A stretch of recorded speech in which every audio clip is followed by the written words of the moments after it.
নমস্কার, আপনারা দেখছেন বঙ্গবার্তা, সবার কাছে সবার কথা। আগামীকাল থেকে শুরু হচ্ছে উচ্চ মাধ্যমিক পরীক্ষা।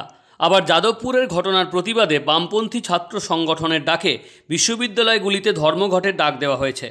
কিন্তু আন্দোলন ঘিরে যাতে রোড ট্রাফিকে প্রভাব না পড়ে তার জন্য ব্যবস্থা নিচ্ছে পুলিশ। আজ লালবাজারে সাংবাদিক সম্মেলনে একথা জানালেন নগরপাল মনোজ ভার্মা ও এডিজি আইন শৃঙ্খলা জাভেদ শামীম। আগামীকাল কোথায় কোথায় আমাদের কলকাতা পুলিশে around 30,000 students will be participating in the exam.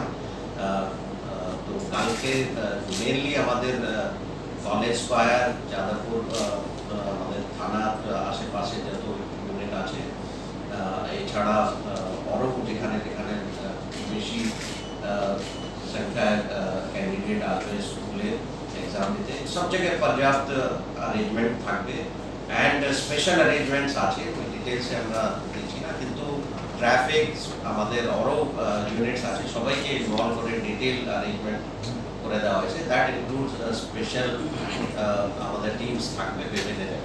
Sir Hindi में আগামীকাল কিছু পলিটিক্যাল অর্গানাইজেশনস ওরা বিভিন্ন রকম পলিটিক্যাল প্রোগ্রাম নিয়েছে, রেলওয়ে স্টেশন হোক বা বাস স্টপ থেকে হোক, সেই ব্যবস্থাটা ঠিক করে করা হয়েছে। ইতিমধ্যে আমরা ট্রান্সপোর্ট ডিপার্টমেন্ট এবং রেলওয়ের সঙ্গে যোগাযোগ করেছি, তাতে যেন পর্যাপ্ত নম্বর অফ বাসেস থাকে সেটা অলরেডি ব্যবস্থা করা ছিল। ওটাকে আরেকটু কালকে অ্যাজিটেশন মাথায় রেখে আরও ঠিক করে যেন ট্রান্সপোর্ট ব্যবস্থাটা থাকে, তার জন্য অলরেডি ট্রান্সপোর্ট সেক্রেটারি ওনারা ব্যবস্থা নিয়েছেন।